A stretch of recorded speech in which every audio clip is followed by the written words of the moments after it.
Sebagai reporter kami mencatat satu peristiwa yang mengundang perhatian publik, yakni langkah Presiden Republik Indonesia, Prabowo Subianto, yang secara tiba-tiba melirik seorang influencer muda bernama Salsa Arwina untuk bergabung dalam lingkaran kekuasaan. Fenomena ini jelas menimbulkan pertanyaan besar, mengapa seorang kepala negara memilih sosok yang selama ini dikenal lebih vokal di media sosial daripada politisi senior yang sudah berpengalaman. Dari informasi yang berhasil dihimpun, tawaran ini disampaikan langsung melalui jalur resmi dan bukan sekadar isu liar. Salsa Arwina, yang namanya belakangan naik setelah aksi-aksi kritik keras terhadap elit politik, dianggap mampu membawa suara generasi muda masuk ke istana. Bagi banyak kalangan, langkah ini menandai perubahan pola rekrutmen politik, di mana media sosial dan keberanian berbicara bisa sama kuatnya dengan jalur partai. Fenomena tersebut menunjukkan betapa besar pengaruh opini publik di era digital, karena dari unggahan Instagram, seorang anak muda bisa mendapat kesempatan untuk duduk bersama presiden. Namun, publik juga bertanya-tanya apakah keputusan Prabowo ini sekadar strategi pencitraan atau sungguh upaya nyata untuk merangkul suara rakyat kecil. Yang jelas, keputusan ini sudah mengguncang stabilitas narasi politik tradisional yang selama ini berjalan. Dari hasil penelusuran kami, tawaran yang diberikan Presiden Prabowo kepada Salsa Arwina bukan sekadar ajakan basa-basi untuk berdiskusi, melainkan posisi yang konkret dengan wewenang khusus. Bocoran dari salah satu sumber dalam lingkaran pemerintahan menyebutkan bahwa jabatan yang dimaksud adalah staf khusus kepresidenan, sebuah posisi yang memberikan akses langsung kepada presiden dan kerap dipandang sebagai pintu strategis dalam menentukan arah kebijakan. Artinya, jika Salsa menerima tawaran ini, ia akan memiliki ruang bicara yang sama pentingnya dengan pejabat-pejabat senior lain, meski tentu dengan lingkup terbatas sesuai mandat. Namun jabatan ini tidak hanya penuh prestise, melainkan juga penuh tekanan. Dalam sejarah politik Indonesia, tidak sedikit staf khusus yang akhirnya harus mundur karena tersandung kontroversi atau gagal memenuhi ekspektasi publik. Dua fakta inilah yang membuat tawaran tersebut terasa dilematis sekaligus menggiurkan. Di satu sisi posisi itu adalah panggung bergengsi, tetapi di sisi lain merupakan kursi panas yang bisa membakar nama baik bila salah langkah. Publik menanti apakah Salsa berani melangkah ke ranah itu, atau justru memilih bertahan sebagai suara kritis di luar lingkaran kekuasaan. Respon berbeda datang dari kubu politisi, terutama Ahmad Sahroni, Wakil Ketua Komisi 3 DPR RI yang namanya sempat bersinggungan langsung dengan Salsa Arwina. Berdasarkan pantauan tim redaksi, kabar bahwa Presiden Prabowo melirik Salsa untuk menjadi staf khusus membuat Sahroni meradang. Bagi seorang politisi dengan reputasi flamboyan yang kerap disapa Crazy Rick Tanjung Priok ini, keputusan Presiden seolah merendahkan martabat lembaga legislatif sekaligus menegaskan bahwa kritik Salsa terhadap dirinya mendapat validasi langsung dari orang nomor satu di negeri ini. Dalam beberapa kesempatan, Sahroni memang sempat berusaha meredam polemik dengan menolak debat yang diajukan Salsa, namun publik menilai penolakannya tersebut memperlihatkan kelemahan. Kini, saat lawannya justru dirangkul istana, rasa murka tampak tak terbendung. Sikap emosional ini sebenarnya bisa dipahami, sebab bagi seorang politisi senior, melihat seorang influencer yang semula dipandang remeh tiba-tiba masuk dalam lingkaran kekuasaan sama artinya dengan ancaman terhadap legitimasi. Fenomena ini memperlihatkan betapa cepatnya dinamika politik dapat berubah ketika media sosial ikut bermain dalam membentuk persepsi publik. Nama Salsa Arwina mulai menanjak bukan dari panggung politik formal, melainkan dari unggahan sederhana di akun Instagram pribadinya. Saat itu, ia menuliskan kalimat yang langsung menyengat, yang ngatain rakyat tolol, sini aku tantang debat. Ucapan itu ditujukan langsung kepada Ahmad Sahroni, dan dalam hitungan jam unggahan tersebut viral, dibagikan ribuan kali, dan menjadi pembicaraan nasional. Sebagai reporter, kami melihat momen itu sebagai titik balik yang jarang terjadi, di mana suara seorang individu tanpa dukungan partai atau organisasi besar mampu mengguncang citra politisi papan atas. Tantangan Salsa tidak hanya bernada emosional, melainkan disertai ajakan formal agar debat digelar dengan juri internasional. Artinya, ia tidak main-main dan ingin menunjukkan kualitas perdebatan yang objektif. Publik pun terbelah, sebagian memuji keberaniannya, sebagian mengkritik caranya yang dianggap terlalu frontal. Namun satu hal yang pasti, unggahan itu berhasil memaksa banyak pihak menoleh ke arah Salsa, termasuk media mainstream yang kemudian memberi sorotan besar pada kisahnya. Dari sinilah, popularitas Salsa meledak dan membawa dirinya masuk dalam peta politik nasional tanpa harus menjadi anggota partai. Bila ditelusuri lebih dalam, keberanian Salsa Arwina bukanlah sekadar hasil dari keberuntungan viral, melainkan didukung oleh rekam jejak akademis yang teruji. Data yang kami peroleh menunjukkan bahwa sejak kuliah di Universitas Gadjah Mada, Salsa dikenal sebagai mahasiswa berprestasi dengan segudang aktivitas intelektual. Pada tahun 2014, ia berhasil menjuarai lomba debat internasional di Nanyang Technological University, Singapura, sebuah ajang yang hanya diikuti oleh kandidat-kandidat terbaik dari berbagai negara. Prestasi ini membuktikan kemampuannya tidak hanya dalam berbicara, tetapi juga dalam merangkai argumen yang solid berbasis data dan logika.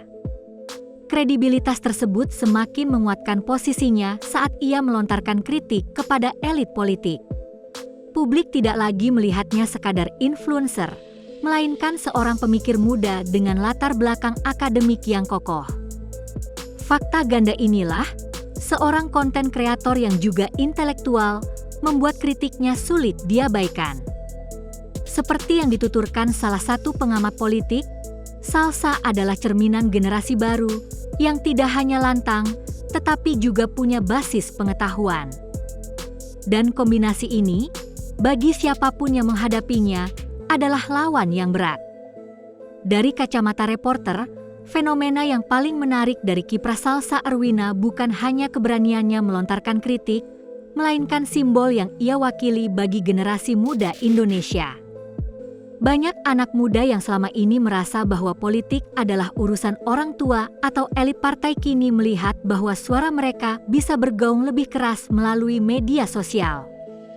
Salsa hadir sebagai representasi bahwa demokrasi bukan sekadar memberi suara 5 tahun sekali di bilik suara, tetapi juga soal keterlibatan aktif dalam mengawasi, mengkritisi, bahkan menantang mereka yang dianggap menyalahgunakan kewenangan. Dalam berbagai unggahan, Salsa menegaskan bahwa rakyat tidak boleh dipandang remeh, apalagi dilecehkan oleh pernyataan-pernyataan pejabat publik. Narasi ini membuatnya bukan hanya dikenal sebagai influencer, melainkan simbol perlawanan anak muda terhadap arogansi elit politik. Bagi sebagian orang, ia menjadi ikon harapan baru, namun bagi kalangan konservatif, keberaniannya dianggap ancaman yang bisa mengguncang stabilitas politik. Perbedaan persepsi ini justru memperlihatkan kuatnya pengaruh Salsa sebagai tokoh simbolik. Ia bukan pejabat, bukan aktivis partai, tetapi mampu menyalakan percikan api perdebatan nasional. Jika diterima di lingkaran kekuasaan, simbolisme ini bisa semakin kuat, namun resikonya ia juga bisa kehilangan citra independen yang kini membuatnya dipercaya banyak orang. Dalam laporan kami, fakta menarik yang sering terlewat adalah bahwa Salsa Arwina saat ini tinggal di Aarhus, Denmark, sebuah kota kecil yang jauh dari hiruk-pikuk politik Jakarta. Meski demikian, keberadaannya di luar negeri tidak menghalanginya untuk tetap aktif mengomentari isu-isu nasional. Justru jarak geografis ini membuat suaranya terdengar lebih objektif karena ia tidak terikat langsung dengan kepentingan politik domestik. Globalisasi dan perkembangan media digital telah menjadikan dunia tanpa batas, dan Salsa adalah bukti nyata bahwa seorang diaspora masih bisa mempengaruhi narasi politik di tanah air. Setiap unggahannya segera dikutip portal berita, diperbincangkan di forum publik, bahkan masuk dalam wacana politik nasional. Fenomena ini menunjukkan bahwa diaspora Indonesia memiliki potensi besar dalam memengaruhi opini publik. Bagi Salsa, tinggal di Denmark justru memberi ruang aman untuk bersuara tanpa tekanan langsung dari aparat atau elit politik. Namun kondisi ini juga menimbulkan kritik, di mana sebagian pihak menilai bahwa ia tidak memahami realitas langsung di lapangan karena berada di luar negeri. Pertentangan argumen ini kian memperkuat posisinya sebagai sosok kontroversial yang mampu menjangkau audiens luas meski berbicara dari jarak ribuan kilometer. Selain di ranah politik, Salsa Arwina juga dikenal sebagai konten kreator yang mengelola podcast populer berjudul Jadi Dewasa 101 atau JDW 101. Program ini membahas isu-isu yang sangat dekat dengan keseharian anak muda, mulai dari mengenal diri, mengelola ekspektasi, hingga mengatur keuangan pribadi. Dari hasil pengamatan, gaya penyampaiannya yang lugas, jujur, dan apa adanya membuat podcast ini diterima luas dan dianggap relatable oleh generasi muda. Keberhasilan podcast tersebut justru memperluas jangkauan pengaruh Salsa, sebab ia tidak hanya dikenal sebagai sosok vokal dalam politik, tetapi juga sebagai mentor virtual bagi anak muda yang sedang mencari arah hidup. Dua identitas ini, sebagai kritikus politik dan teman diskusi seputar kehidupan sehari-hari, membuat publik semakin percaya padanya. Inilah kekuatan yang membedakannya dari banyak aktivis lain. Ia mampu membangun kedekatan emosional sekaligus kredibilitas intelektual. Reporter melihat, dengan bekal ini, setiap pernyataan Salsa tentang politik tidak hanya dianggap kritik dingin, melainkan datang dari seseorang yang betul-betul memahami kegelisahan anak muda. Hal inilah yang menjelaskan mengapa narasi Salsa sering viral, sebab audiens merasa seolah mendengar suara mereka sendiri yang diwakilkan. Bagi Ahmad Sahroni, perseteruan dengan Salsa Arwina terbukti menjadi bumerang bagi reputasinya. Sebelum polemik tolol merebak, Sahroni dikenal publik sebagai sosok politisi flamboyan dengan gaya hidup mewah yang kerap ditunjukkan di media sosial. Julukan Crazy Rich Tanjung Priok bahkan menjadi identitas yang melekat padanya dan sering dijadikan bahan pemberitaan positif. Namun, setelah pernyataannya tentang orang tolol memicu reaksi keras, citra tersebut mulai runtuh. Kehadiran Salsa sebagai penantang terbuka memperkuat kesan bahwa Sahroni meremehkan rakyat sekaligus tidak berani menghadapi kritik. Reporter mencatat bahwa sejak polemik ini, banyak netizen yang mulai mempertanyakan integritasnya, bahkan sebagian pemilih potensial di dapilnya merasa kecewa. Ini adalah pukulan telak bagi seorang politisi yang sangat bergantung pada citra publik. Polemik ini menegaskan satu hal penting. Kekuatan media sosial kini bisa meruntuhkan branding yang telah dibangun bertahun-tahun hanya dalam hitungan hari. Dan bagi Sahroni, menghadapi lawan yang bukan berasal dari partai politik justru membuat situasi semakin sulit, sebab ia tidak bisa menggunakan strategi konvensional untuk melawannya. Dampak jangka panjangnya, reputasi Sahroni yang semula identik dengan kesuksesan kini terasosiasi dengan kontroversi dan kelemahan. Dalam berbagai unggahan dan pernyataannya, Salsa Arwina tidak hanya berfokus pada kritik terhadap satu individu, melainkan mengusung narasi reformasi yang lebih luas. Ia menyoroti perlunya perubahan menyeluruh di tubuh DPR, Polri, hingga TNI. Reporter menilai, langkah ini menempatkan Salsa dalam jalur yang berbeda dari kebanyakan influencer yang biasanya berhenti pada isu viral sesaat. Narasi reformis ini membuatnya terlihat konsisten sebagai suara rakyat, bukan sekadar pencari popularitas. Publik yang selama ini kecewa dengan lembaga negara menemukan representasi aspirasi mereka dalam sosok Salsa. Meski tentu tidak semua pihak sepakat dengan caranya, keberanian mengusung isu reformasi struktural memberi warna baru dalam wacana politik digital. Beberapa akademisi bahkan menyebut bahwa jika konsistensi ini terjaga, Salsa bisa menjadi pemicu munculnya gerakan sosial baru yang berakar dari generasi muda. Namun tantangannya adalah menjaga agar narasi besar ini tidak hilang ketika dihadapkan dengan tawaran kekuasaan. Pertanyaan yang selalu muncul, apakah ia tetap konsisten memperjuangkan reformasi jika sudah berada di dalam lingkaran istana, ataukah suaranya akan melemah seperti banyak aktivis sebelumnya? Dalam analisis politik, tawaran jabatan tinggi dari pemerintah kepada sosok vokal sering dipandang sebagai bentuk kooptasi, yaitu upaya merangkul sekaligus melemahkan kritik dari luar. Fenomena ini juga menjadi sorotan reporter dalam kasus Salsa Arwina. Banyak aktivis dan pengamat mengingatkan bahwa sejarah Indonesia penuh dengan contoh di mana suara kritis mendadak hilang setelah yang bersangkutan mendapat kursi dalam pemerintahan. Risiko itu kini menghantui Salsa, sebab jika ia menerima tawaran sebagai staf khusus presiden, publik akan menilai apakah keberaniannya masih terjaga atau justru tumpul. Skenario ini penting karena bagi generasi muda yang mendukungnya, independensi adalah modal utama. Kehilangan independensi berarti kehilangan legitimasi moral. Dari berbagai komentar netizen, tampak bahwa sebagian mendukung Salsa menerima jabatan demi memperjuangkan perubahan dari dalam, tetapi sebagian besar justru khawatir ia akan terjebak dalam sistem yang ingin ia kritisi.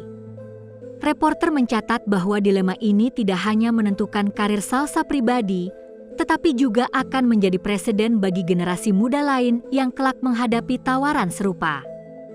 Akhirnya, laporan kami menyoroti bahwa fenomena Salsa Arwina adalah bagian dari tren yang lebih besar, kebangkitan politik generasi muda Indonesia. Dalam dekade terakhir, kesadaran politik anak muda meningkat pesat, sebagian berkat akses internet dan media sosial. Generasi ini tidak lagi pasif menerima keputusan elit, melainkan aktif mengomentari, mengkritisi, bahkan mengorganisir gerakan digital yang berdampak nyata di dunia offline. Salsa hanyalah salah satu contoh yang berhasil menjadi simbol, tetapi potensi munculnya tokoh-tokoh lain sangat besar. Kedepan, politik Indonesia bisa menghadapi gelombang baru partisipasi digital yang tidak bisa diabaikan. Bagi penguasa, ini bisa menjadi tantangan karena kontrol narasi semakin sulit, tetapi bagi demokrasi, ini adalah peluang besar untuk memperkuat akuntabilitas. Reporter menyimpulkan bahwa apakah Salsa menerima atau menolak tawaran jabatan, fenomena ini telah membuka jalan baru. Anak muda bukan lagi penonton, melainkan pemain aktif dalam panggung politik.